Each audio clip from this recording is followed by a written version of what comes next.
पंडाल बड़ा है भी हो, सजल बा पंडाल बड़ा है भी हो, अवतारी माई पटन देवी हो। माता रानी बस आपसे इतनी सी प्रार्थना है, जो भी इंसान ये वीडियो देख रहा है ना, उसके सारे दुख खत्म हो जाएं और एक बार आप सब लोग जय माता दी बोलो और सारी प्रॉब्लम्स माता रानी पे छोड़ दो। उनके हाथों में लग जाए ताला, अलीगढ़ वाला सवा मन वाला, जो मैया जी की ताली न बजाए। बहे पवन पुरवैया देखा वह तारी मैया, आगे हनुमान जी बने पीछे से भैरव भैया।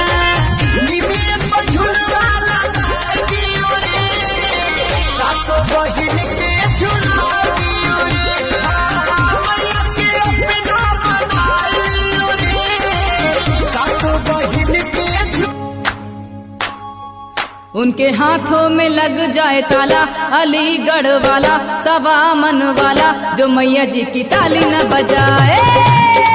माता रानी का वीडियो अच्छा लगा हो तो प्लीज स्टार दीजिए। जिसके सर पे हाथ है माँ का, उसका बाल ना होवे बाका। तू मेरी मैया मैं हूँ तेरा लाल।